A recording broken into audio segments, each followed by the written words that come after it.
පින්වත් දරුවනේ පොඩි දෙයෙන් පටන් ගන්න බුලත් කඩෙන් පටන් ගන්න කියලා කියන්නේ හැමදාම බුලත් විකුණන්න කියන එක නෙවෙයි. එතනින් තමයි තමන්ගේ අරමුණට යන කනෙක්ෂන් ටික හදාගන්න ඊට පස්සේ. ඒ නිසා බෑ කියලා මට හරියන්නේ නැහැ, මට ලොකු අයිඩියා එකක් තියෙන්නේ මේ පොඩි පොඩි දේවල් වලට අත ගහලා හරියන්නේ නැහැ කියලා නිකන් නිකම විදිහට ගෙවල් වල ඉන්න එපා.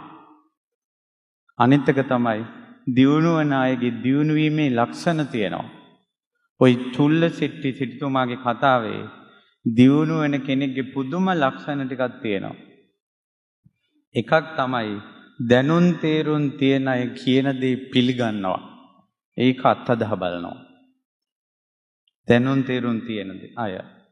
ඒකනේ අර මේ කොටෙන්නු දියුණු වෙන්න පුළුවන් කියන කතාවට ඔහු ඒක අත්දැක බැලුවේ. ඊළඟ දේ තමයි උපාය කෞශල්‍යයෙන් යුක්තයි. හොඳට වටපිට ගැන අවධානයක් තියෙනවා යාට. ඊළඟ දේ තමයි ආර්ථික විද්‍යාඥයන් අද ඉහළින් කතා කරන දෙයක් තමයි දියුණු වීම පිළිබඳව. ඒ තමයි දියුණු වෙන කෙනා රැස් කරන කෙනෙක් නෙවෙයි.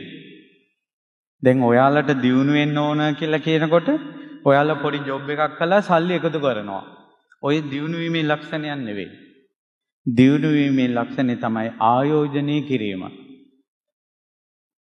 අනිවාර්යෙන් දියුණු වෙන කෙනෙක් නම් ආයෝජනය කරන්න ඕන. සල්ලි එකතු කරන්න හොඳ නැහැ. දැන් මෙයා පළවෙනි ලැබුණ සොච්චම හකුරු වලට ආයෝජනය කළා. ඒ ලැබුණ මුදල ආයෝජනය කළා. එහෙම තමයි දියුණු වෙන කෙනා. දියුණු වෙන කෙනා පළමුවෙන්ම ලාභය බලන්නේ නැහැ. ලාභය බලන්නේ. පළවෙනි දවසේ බිස්නස් කරලා මට කොච්චර සුද්ධ ලාභය ලැබෙනවද කියලා එහෙම බලන්නේ නැහැ දියුණු වෙන කෙනා. දියුණු වෙන කෙනාගේ තියෙන උත්සාහය, වීරිය, කරන වැඩේ හරියට කරන එක. පස්සේ සල්ලි ගණන් කළ හැකි.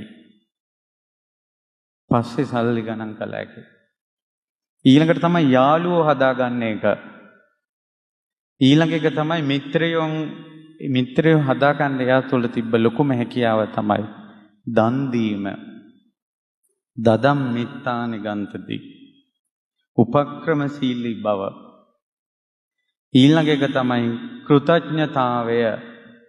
තමන්ට උපකාර කරපු අය අමතක නොකිරීම. කෙලෙහි ගුණේ. එතකොට බුදුරජාණන් වහන්සේගේ එක දේශනාවක තියෙනවා කෙලෙහි ගුණ දන්නේ නැති කෙනෙක් ඉදිරියට යන්න හැදුවොත් එයා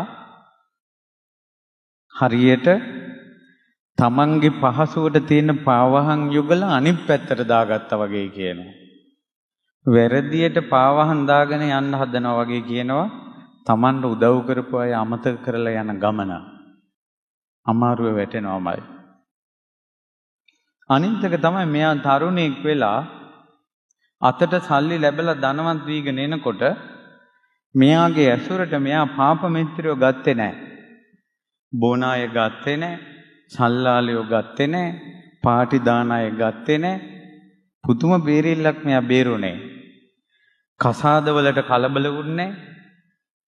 දැන් අද O level වලට කලින් A level වලට කලින් උපාධිය ගන්න කලින් ගෙයක් දොරක් හදා ගන්න කලින් රස්සාවක් ගන්න කලින් ඔකෝටම කලින් කලබල වෙනවා කෙල්ලෙක් යාළු කරගන්න. එහෙම නැත්නම් කොල්ලෙක් හොයාගන්න පුදුම කලබලයක්. හරියට මේ කොල්ලෝ කෙල්ලෝ මේ ලෝකෙන් වඳ වෙනවා වගේ එකක්. දරුවනේ ඔයාලා පිළිගත්තත් නැතත් දූලට විවාහ වෙන්න කර්මානුරූපව පිරිමියෙක් මේ ලෝකේ පහළ වෙලා ඉන්නේ. පුතාලට බිරිඳක් විදිහට කර්මානුරූප කෙනෙක් පහළ වෙලා ඉන්නේ. ඔයාලා කොච්චර එක එක්කෙනත් එක්ක යාළු වෙලා හිටියට කතා බහ කළාට මැසේජ් කළාට කර්මානුරූප කෙනා ගානට සෙට් වෙනවා විවාහයට. ඒ කර්මානුරූපව Tamand උරුමකාරයා හෝ උරුමකාරිය මුණ ගැහෙන්නේ එක්කෝ සැප විඳින්න එක්කෝ දුක් විඳින්න. Tamanne විඳවන්න ඕන විදියට ගානට ගෙනා සෙට් වෙනවා. ඒකට Taman උත්සාහ කළත් නොකළත් ඒවා ගානට සෙට් වෙනවා. ඉතින් ඒ නිසා අම්මලා තාත්තලා ඒව ගැන බලයි.